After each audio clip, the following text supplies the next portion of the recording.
The information contained herein is not intended to diagnose, treat, cure, or prevent any disease.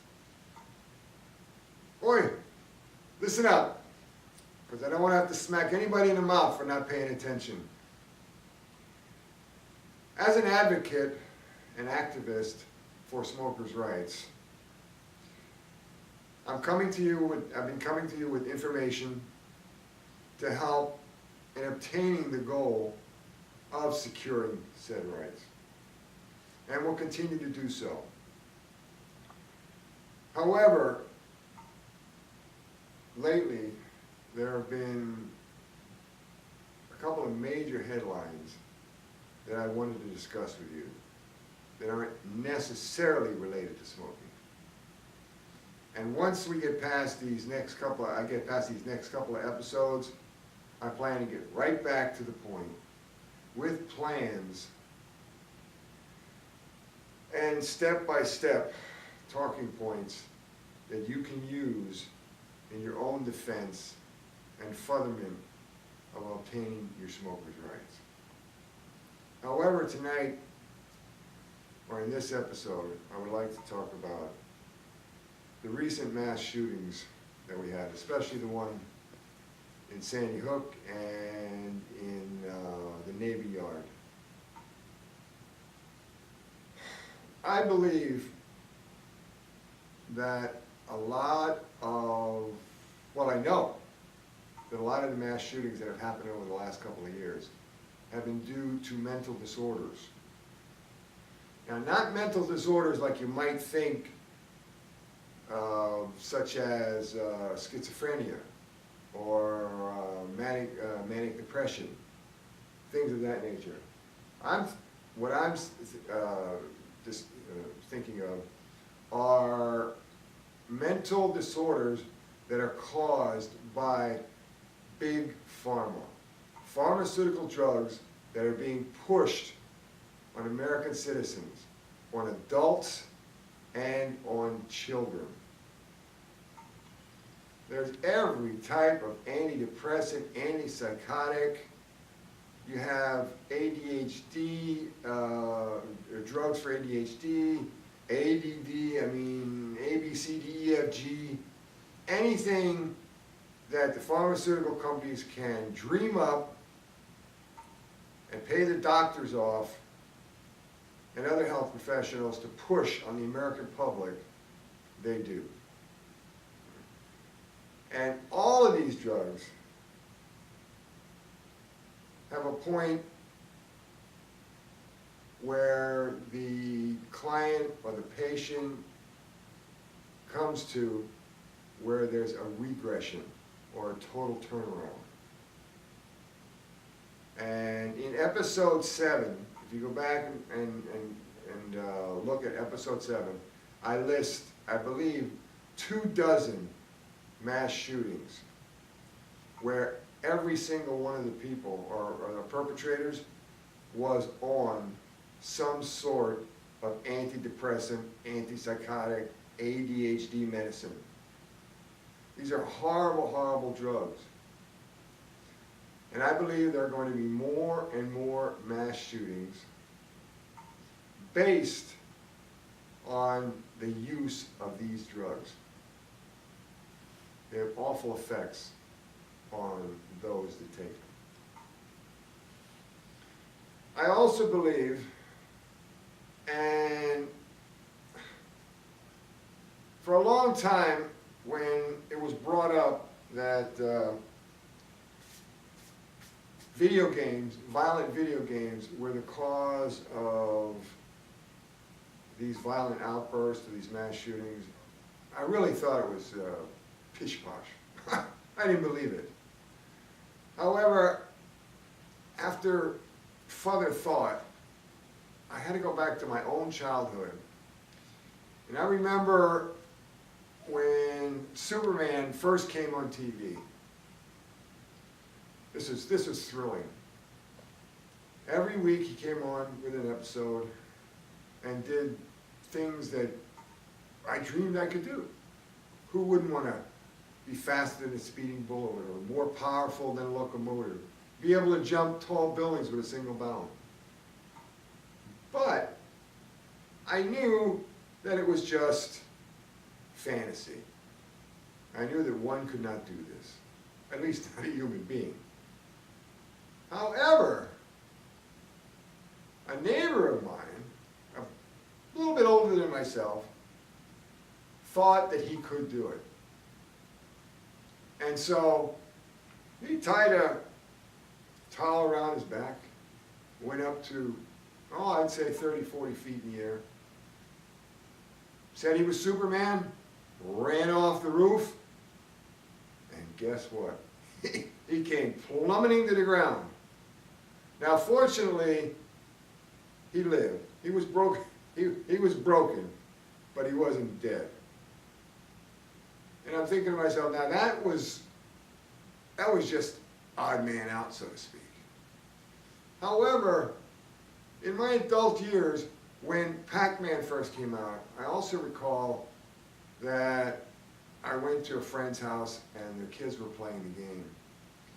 And they wanted me to try it. And so I did. And after about 20 minutes, I was so, worked up.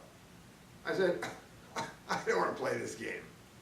You know, this just gets me too worked up. And now, many years later, because Pac-Man was really dating myself, many years later, I think to myself, well, now I watched Superman, and that was a half-hour show once a week. And so, if a half-hour show once a week made me fantasize and think, wouldn't it be wonderful to do it, what would happen if I played a violent game anywhere from 6, 8, 10, 12, some people play them for 15, 16 hours a day. What would happen in that case? And so I think mild playing for a short period of time, a couple of times a week, probably not that big of a deal. But I also think that 8, 10, 12, 14, 15 hours a day, even 4 hours a day of a violent video game could certainly inure somebody to violence and make them jaded to it. So I think there might be some cause and effect there with video games. I've changed my mind there. And so you add the violent video games and you add in the drugs that are being foisted upon the populace. And you've got a pretty lethal combination to where one might just pick up a gun and think, this is cool, this is okay. I'm going to go out and shoot somebody. Now don't get me wrong, I'm a total conservative. I own guns, I love to shoot them, I love to have fun with them. And you can enjoy and have fun with guns. But I do think that because of what I just mentioned, it's certainly something that should be looked into. I mean, there are school districts around, there are states in the United States today where the school districts receive a bounty on every kid they sign up for ADHD medicine or ADD medicine. Anywhere from $250 to $400 a head they get paid for this. This is crazy. This is insane. So, although I am a supreme advocate for the Second Amendment, I also think these areas should be looked into. My experience with a gun, carrying concealed, changed me as a person because I was always a bit of a hothead up until the time I received my concealed weapon permit. And the reason that the reason that it changed me was because I knew that in a second, I could draw my weapon and take somebody's life. So when it came down to any type of confrontation or anything that I felt could just explode into something more than what it started out to be, I calmed things down. I backed them down. Whereas prior to carrying a weapon, I wanted to fight. I mean, you've heard the phrase, fight at the drop of a hat. You didn't need a hat with me. But once I had the gun, and I knew that if it elevated to a certain level, that I might have to pull my gun and shoot the person that I was having the confrontation with, no more for me. No more. And I think a lot of individuals like that are like that. When I had my weapon, nobody knew I had it except those that knew I had it, which were close friends and family. And that's it. It was concealed. I had a concealed weapon permit, and so it was concealed. So, and I think most concealed weapons carriers are the same way. Now, I did want to get into bullying in this episode, but I'm afraid I don't have enough time for it. And so I'd like to go back and I'd like to say something else. And that was, there was a big headline this week about Starbucks not allowing guns in their establishment. Well, not allowing, but asking people not to have them come in there. I think basically what they were worried about is somebody might try to hold them up and try to coerce them into paying what their coffees are really worth, which is about 40 cents instead of $8, $9, $10. But my point is,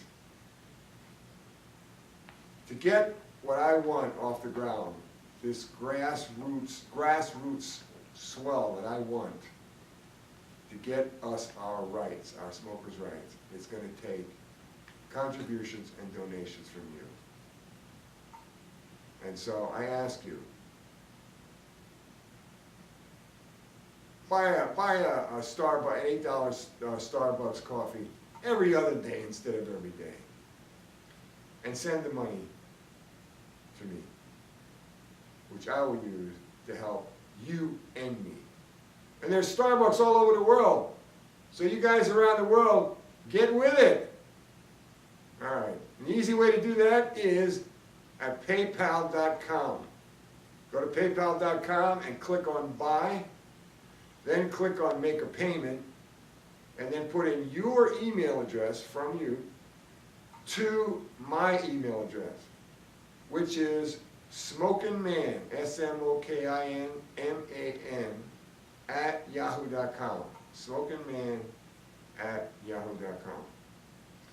And since I want to hear from you, and I can't have a real interaction with you like I want until I can build my little webcast and little studio so I can speak to you directly live, tweet me. And my Twitter handle is different from my email. Twitter is CoolSmokinMan.